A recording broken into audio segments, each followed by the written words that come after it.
Akaangalia miti, akaangalia mazao, akaangalia samaki, ndege angani, akamwangalia Adamu. Lakini Mungu akasema haifai.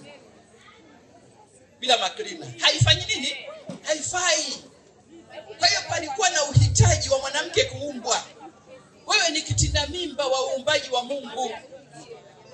Wewe ni mziwanda wa uumbaji wa Mungu. Mungu alipokushaumba kila kitu, ndipo akakuumba wewe.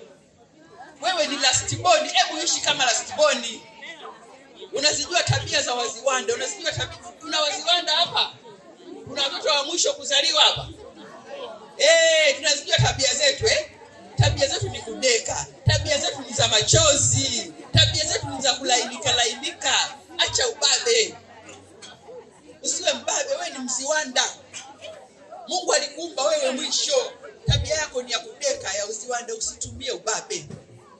Bwana Yesu asifiwe. Usitumie ubabe kabisa, wewe ni mziwanda. Lakini wewe ni hitaji. Hakikisha ndani ya nyumba yako daima unahitajika. Sasa uwepo huo lazima usimike wewe. Jenzi hamtaki kupika. Mnasema kwani alinioa mimi nimpikie? Nataka nikuulize, alikuoa umfanyie nini? Kufua utatu. Alikuwa ufanye nini?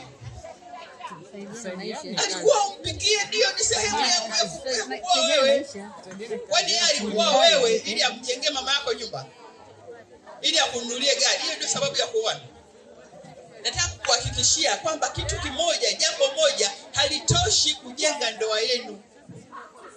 Maana mnasema mimi hakunioa kumpikia, mimi hakunioa kumfulia nguo, mimi hakunioa kuwa mtumwa wake. Unafikiri lile jambo moja linatosha kuijenga ndoa? Lile moja. Jaribu kulifanya lile mwezi mzima uone kama linatosha kujenga ndoa yako. Unaweza ukafikiri kwamba kule chumbani ndio kilichonileta hapa. Kwa baba yangu nilikuwa nakula, kwa wazazi wangu nilikuwa navaa. Haya, endelea, ingia chumbani non stop mwezi mzima, tuone kama umejenga hiyo ndoa. Kuna vitu vingi. Waulize waliokaa kwenye ndoa kwa miaka 7, 10, 15. Siku hizi dozi ni mara ngapi kwa mwezi? Unafikiri ni ile dozi ya honeymoon? Siku hizi dozi zimepungua kwa sababu kuna mambo mengi. Hebu mpikie huyo mwanaume. Wanasema the way to a man's heart is through his stomach. Hebu mpikie huyo mwanaume. Mwanamke anayepika anakuwa sexy. Sijui kama unanielewa. Mwanaume kwa sababu hatukuwaleta hapo angetuambia mwanamke anayepika she is sexy. Ana mvuto. Mwanaume wako ametoka kula, ametoka kukupambania, ametoka kupambana, anaingia anakuta jikoni pananukia. Anakuta mama unakatakata vitunguu pale, unafanya nini? Unapangusa mikono hivi kumkaribisha. Anajua huyu mwanamke leo ameniwazia, amenifikiria, amenitengenezea chakula. Unakuwa sexy, una mvuto. Mwanamke anayeimba kadansi nyumbani kwake, usiache nyimbo zikakupita. Wakina mama acha vigelegele sisikii jamani, kweli. Wakina mama mpo. Wakina mama ambao mnamiliki ndoa zenu mpo. Hebu pigeni kelele, maana hayo nayo ni maneno kunti, na ambao hawajawahi kumiliki ndoa mpo.